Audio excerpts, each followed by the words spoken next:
आदाब के न्यूज 24/7 में आप सभी का स्वागत है। मैं हूं मुस्तफा आदिल। आइए अब देखते हैं मुख्य समाचार। कर्नाटक में नए साल पर बस किराए में होगी बढ़ोतरी। 5 जनवरी से 15% बढ़ाया जाएगा बस किराया। पत्नी को मुफ्त सफर, पति से वसूलेंगे दुगना किराया। बस किराए में बढ़ोतरी पर भाजपा का कर्नाटक सरकार पर तंज। तेलंगाना में इंजीनियरिंग कॉलेज के महिला छात्रावास के बाथरूम में कैमरा मिलने पर बवाल। भाजपा हमलावर सख्त कार्रवाई की मांग। अजमेर दरगाह में मंदिर विवाद के बीच प्रधानमंत्री मोदी ने भेजी चादर। नहीं तोड़ी परंपरा, हाजी सलमान चिश्ती ने किया स्वागत। दिल्ली में पीएम मोदी का मेगा डेवलपमेंट डे। गरीबों को मिलेगी फ्लैट चाबी, युवाओं को नए कॉलेज का तोहफा। कहां बनेगा मनमोहन सिंह का स्मारक? मोदी सरकार ने शॉर्टलिस्ट कर ली जगह, फैसला होगा जल्द।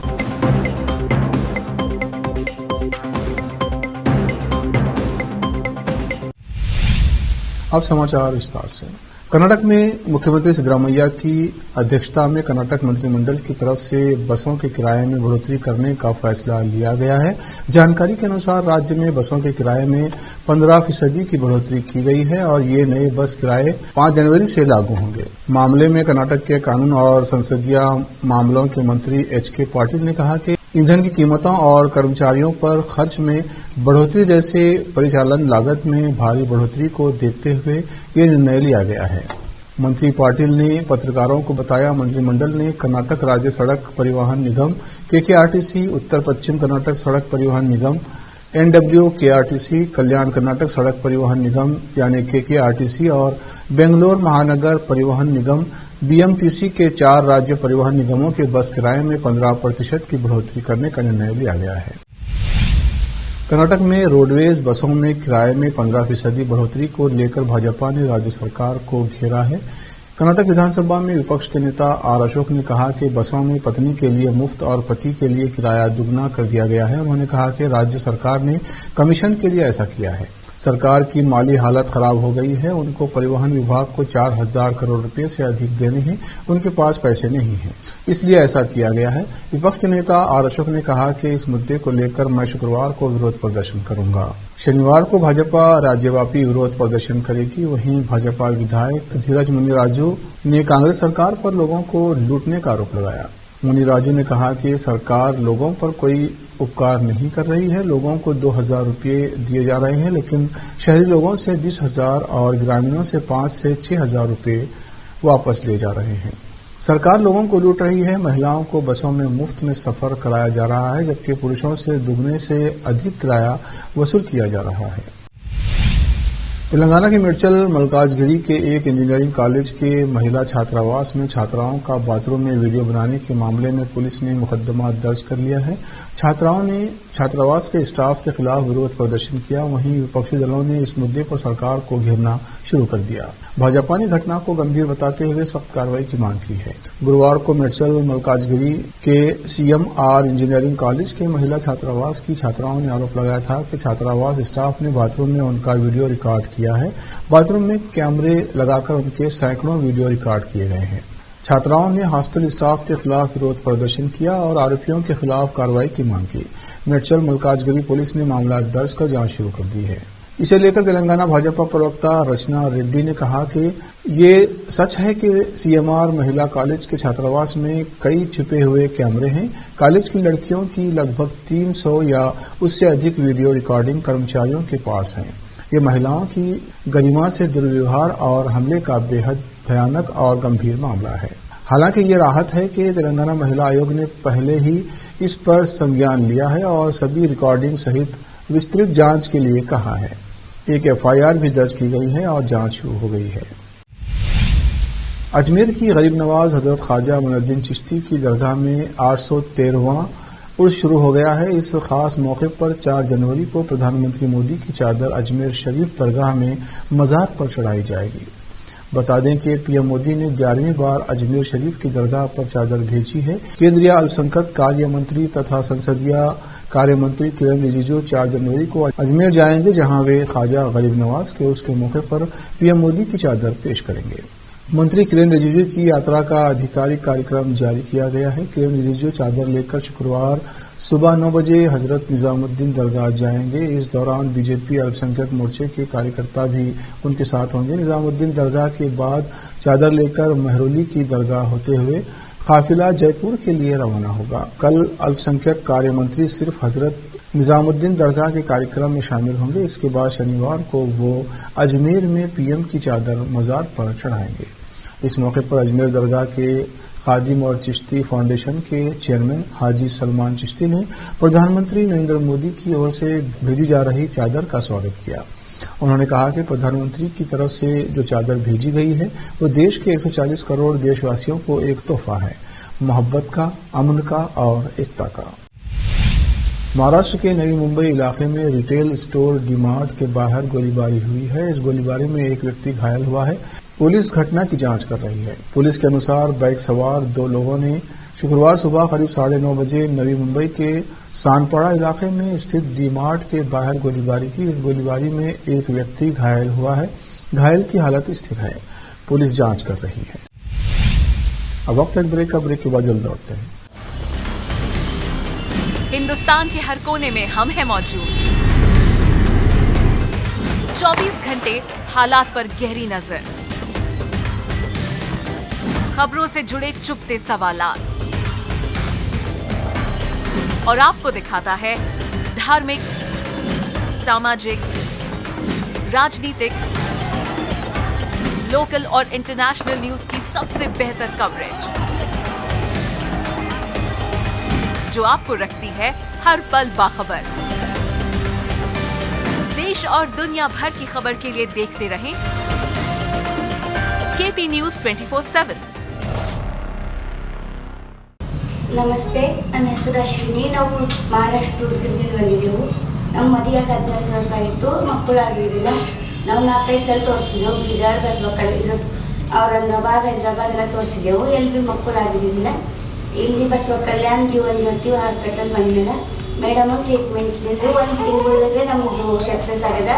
ಆಯುರ್ವೇದ ಟ್ರೀಟ್ಮೆಂಟ್ ನಮ್ಮ ಮಗ ಹುಟ್ಟಾನ. ಈಗ ಮಗನಿಗೆ 1 ತಿಂಗಳಾಯಿತು. नूर एजुकेशन ट्रस्ट बीदर की ओर से चलाए जाने वाला Noor MEd and BEd college Bidar, recognised by NCTE Delhi and affiliated to Bidar University Bidar.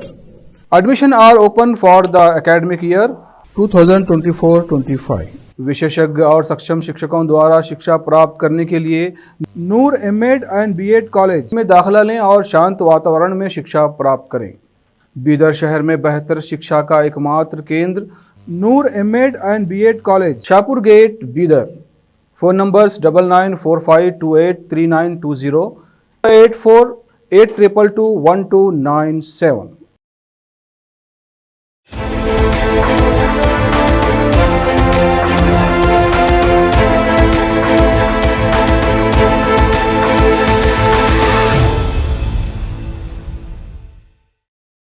Break के बाद फिर एक बार आपका स्वागत है। देखते हैं आगे के समाचार। प्रधानमंत्री नरेंद्र मोदी शुक्रवार को राजधानी दिल्ली में कई महत्वपूर्ण विकास परियोजनाओं का उद्घाटन और आधारशिला रखेंगे। इनमें झुग्गी झोपड़ी पुनर्वास, शहरी पुनर्विकास और शैक्षणिक संस्थानों की नई इमारतें शामिल हैं। ये कार्यक्रम प्रधानमंत्री की सभी के लिए आवास और स्मार्ट इंफ्रास्ट्रक्चर की दृष्टि का हिस्सा है। दिल्ली के अशोक विहार में पीएम मोदी स्वाभिमान अपार्टमेंट परियोजना के तहत 1675 फ्लैट्स की चाबियां झुग्गी झोपड़ी जेजे क्लस्टर में रहने वाले पात्र लाभार्थियों को सौंपेंगे। इस परियोजना के तहत प्रत्येक फ्लैट पर करीब 25 लाख रुपए खर्च हुए हैं। लाभार्थियों को केवल 1.42 लाख रुपए का मामूली योगदान और 5 साल के रखरखाव के लिए 30,000 रुपए देना होगा। इस परियोजना का उद्देश्य झुग्गी झोपड़ी में रहने वालों को बेहतर और स्वस्थ रहने का माहौल प्रदान करना है। ये प्रधानमंत्री की सभी के लिए आवास योजना का हिस्सा है, जो देश भर में जरूरतमंदों को घर मुहैया कराने की दिशा में एक बड़ा कदम है। दिल्ली विधानसभा चुनाव को लेकर राजनीति जोरों पर है। सूत्रों के अनुसार 7 या 8 जनवरी को केंद्रीय चुनाव आयोग दिल्ली चुनाव की तारीखों का ऐलान कर सकता है। बताया जा रहा है कि फरवरी के दूसरे हफ्ते में दिल्ली में चुनाव होगा और 15 फरवरी के बाद नतीजे आएंगे। सूत्रों के अनुसार 11 से लेकर 13 फरवरी के बीच दिल्ली में एक चरण में ही मतदान समाप्त हो जाएगा। मतों की गणना 15 या 16 फरवरी को हो सकती है। यानी एक तरह से दिल्ली विधानसभा चुनाव को लेकर केंद्रीय चुनाव आयोग की तैयारी लगभग अंतिम चरण में पहुंच चुकी है। दिल्ली में 6 जनवरी तक केंद्रीय चुनाव आयोग नई वोटर लिस्ट भी जारी कर देगा। यानी इस लिहाज से दिल्ली में फरवरी के तीसरे हफ्ते तक नई सरकार के गठन को लेकर तस्वीर साफ हो सकती है। दिल्ली विधानसभा चुनाव में जीत हासिल करने के उद्देश्य से आम आदमी पार्टी, बीजेपी, कांग्रेस के बीच आरोप प्रत्यारोप का दौर भी शुरू हो गया है। वहीं सभी पार्टियां जनता से अलग अलग वादे भी करने लगे हैं। भारतीय जनता पार्टी पिछले 27 के सूखे को खत्म करने को, वहीं आम आदमी पार्टी ने फिर एक तरफा जीत दर्ज करने के इरादे से राजनीतिक विषाद बिछाना शुरू कर दिया है। मध्य प्रदेश के धार जिले में पुलिस ने स्थानीय लोगों पर लाठीचार्ज किया है। ये घटना उस समय घटी जब लोग एक सड़क पर प्रदर्शन कर रहे थे। जानकारी के अनुसार लोग अपनी लंबित समस्याओं और स्थानीय प्रशासन के खिलाफ नाराजगी जताते हुए सड़कों पर उतर आए थे। प्रदर्शनकारियों की मांग थी कि उनके मुद्दों को शीघ्र ही हल कर दिया जाए, लेकिन जब स्थिति तनावपूर्ण हुई तो पुलिस ने भीड़ को नियंत्रण करने के लिए लाठीचार्ज का सहारा लिया। इस घटना में कई लोग घायल हुए हैं और विरोध प्रदर्शन के बाद इलाके में तनाव बढ़ गया है। स्थानीय प्रशासन ने स्थिति को काबू में करने के लिए अतिरिक्त बल तैनात किया है। फिलहाल मामले की जांच की जा रही है और प्रशासन मामले को सुलझाने की कोशिश कर रहा है। पूर्व प्रधानमंत्री मनमोहन सिंह के स्मारक के लिए सरकार ने संभावित स्थानों के रूप में एकता स्थल और विजय घाट को शॉर्टलिस्ट किया है। गृह मंत्रालय और आवास और शहरी मामलों के मंत्रालय के शीर्ष अधिकारियों ने 2 जनवरी को इस पर चर्चा की। हालांकि अंतिम निर्णय की घोषणा अभी बाकी है। एकता स्थल पूर्व राष्ट्रपति ज्ञानी जैल सिंह के समाधि स्थल के रूप में जाना जाता है और विजय घाट भारत के दूसरे प्रधानमंत्री लाल बहादुर शास्त्री का स्मारक है। विजय घाट राजघाट महात्मा गांधी के स्मारक के पास मुख्य रिंग रोड पर स्थित है, जबकि एकता स्थल शांतिवन जवाहरलाल नेहरू के समाधि स्थल और विजय घाट के बीच है।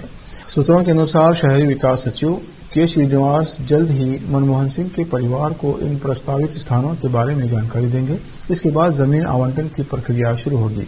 इस मार्ग के लिए एक ट्रस्ट बनाया जाएगा जिसमें परिवार के सदस्यों को नामित किया जाएगा। ये फैसला कांग्रेस पार्टी की उस मांग के बाद आया है जिसमें उन्होंने पूर्व प्रधानमंत्री के लिए स्मारक बनाने की अपील की थी। मनमोहन सिंह का निधन 26 दिसंबर को हुआ था। वक्त एक और ब्रेक का, ब्रेक के बाद जल्द लौटते हैं। हिंदुस्तान के हर कोने में हम हैं मौजूद। 24 घंटे हालात पर गहरी नजर, खबरों से जुड़े चुपते सवालात और आपको दिखाता है धार्मिक, सामाजिक, राजनीतिक, लोकल और इंटरनेशनल न्यूज की सबसे बेहतर कवरेज जो आपको रखती है हर पल बाखबर। देश और दुनिया भर की खबर के लिए देखते रहें केपी न्यूज 24/7। ನಮಸ್ತೆ, ನನ್ನ ಹೆಸರು ಅಶ್ವಿನಿ. ನಾವು ಮಹಾರಾಷ್ಟ್ರದಿಂದ ಬಂದಿದ್ದೆವು. ನಮ್ಮ ಮದುವೆಗೆ 14 ವರ್ಷ ಆಯಿತು, ಮಕ್ಕಳಾಗಿರಲಿಲ್ಲ. ನಾವು 4-5 ಸಲ ತೋರಿಸಿದೆವು. ಬೀದರ್, ಬಸವಕಲ್ಯಾಣ, ಔರಂಗಾಬಾದ್, ಹೈದರಾಬಾದ್ ಎಲ್ಲ ತೋರಿಸಿದೆವು. ಎಲ್ಲಿ ಭೀ ಮಕ್ಕಳಾಗಿರಲಿಲ್ಲ. ಇಲ್ಲಿ ಬಸವಕಲ್ಯಾಣ ಜೀವನ್ ಜ್ಯೋತಿ ಹಾಸ್ಪಿಟಲ್ ಬಂದಿಲ್ಲ. ಮೇಡಮ್ ಟ್ರೀಟ್ಮೆಂಟ್ ನಿಂದು 1 ತಿಂಗಳೊಳಗೆ ನಮ್ಮದು ಸಕ್ಸಸ್ ಆಗಿದೆ. ಆಯ್ಲೆ ಟ್ರೀಟ್ಮೆಂಟ್ ನಮ್ಮ ಮಗ ಹುಟ್ಟ್ಯಾನ. ಈಗ ಮಗನಿಗೆ 1 ತಿಂಗಳಾಯಿತು. नूर एजुकेशन ट्रस्ट बीदर की ओर से चलाए जाने वाला Noor MEd and BEd college Bidar, recognised by NCTE Delhi and affiliated to Bidar University Bidar. Admission are open for the academic year 2024-25. विशेषज्ञ और सक्षम शिक्षकों द्वारा शिक्षा प्राप्त करने के लिए नूर एमएड एंड बीएड कॉलेज में दाखिला लें और शांत वातावरण में शिक्षा प्राप्त करें। बीदर शहर में बेहतर शिक्षा का एकमात्र केंद्र Noor MEd and BEd college, Shahpur gate, Bidar. Phone numbers 9945283920, 8482221297।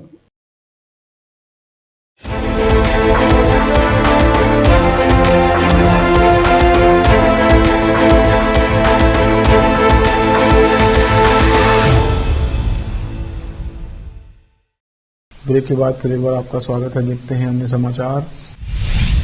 अब वंदे भारत स्लीपर को चलाने की तैयारियां आखिरी चरण में हैं। इसके लिए राजस्थान, उत्तर प्रदेश और मध्य प्रदेश में 180 किलोमीटर प्रति घंटे की रफ्तार में वंदे भारत स्लीपर ट्रेन का ट्रायल रन किया जा रहा है। रेल यात्री लंबे समय से वंदे भारत स्लीपर का इंतजार कर रहे हैं। फिलहाल देश की पहली वंदे भारत स्लीपर ट्रेन का ट्रायल रन चल रहा है। राजस्थान, उत्तर प्रदेश और मध्य प्रदेश में रेलवे पटरियों पर वंदे भारत स्लीपर को पराठा भरते हुए देखा जा सकता है। मध्य प्रदेश के खजुराहो, यूपी के महोबा रेलखंड और राजस्थान के कोटा रेलखंड पर वंदे भारत स्लीपर का ट्रायल रन हो रहा है। ट्रायल रन के दौरान स्लीपर वंदे भारत के खाली कोचों में वजन लोड कर किया जा रहा है। वंदे भारत स्लीपर ट्रेन का ट्रायल रन लखनऊ स्थित research design and standards organisation RDSO द्वारा किया जा रहा है। संभल की शाही जामा मस्जिद में 24 नवंबर को सर्वे के दौरान हुई हिंसा मामले में समाजवादी पार्टी सांसद जियाउर रहमान बर्क को बड़ा झटका लगा है। इलाहाबाद हाईकोर्ट ने सांसद जियाउर रहमान बर्क के खिलाफ दर्ज FIR रद्द करने वाली मांग को ठुकरा दिया है। हाईकोर्ट ने कहा कि इस मामले में FIR रद्द नहीं होगी और पुलिस की जांच जारी रहेगी। हालांकि कोर्ट ने फिलहाल सांसद बर्क को गिरफ्तार नहीं करने का आदेश पुलिस को दिया है। इलाहाबाद हाईकोर्ट ने इस मामले में सुप्रीम कोर्ट के एक पुराने आदेश पर अमल करने की बात भी कही है। अदालत ने कहा कि जिन धाराओं में सांसद बर्क के खिलाफ FIR दर्ज की गई है उनमें 7 साल से कम की सजा होती है। पुलिस सांसद बर्क को नोटिस जारी कर उनको पूछताछ के लिए बुला सकती है। इस दौरान संभल सांसद को पुलिस की जांच में सहयोग करना होगा। अगर नोटिस देने पर सांसद बर्क बयान दर्ज कराने के लिए नहीं आए और पुलिस की जांच में सहयोग नहीं किया तो उनको गिरफ्तार कर लिया जाएगा। आखिर में फिर एक बार देखते हैं उनके समाचार। कर्नाटक में नए साल पर बस किराए में होगी बढ़ोतरी।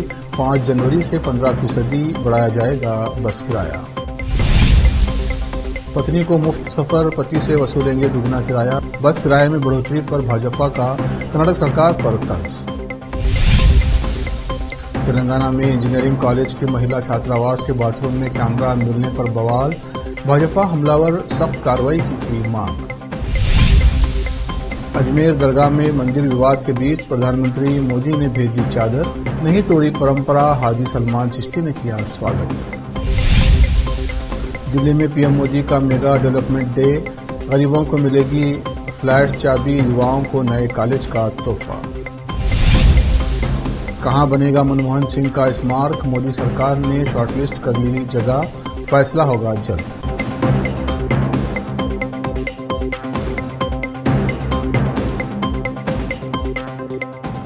KP न्यूज में इतना ही। देश प्रदेश के समाचारों के लिए देखते रहिए KP न्यूज 24/7। धन्यवाद।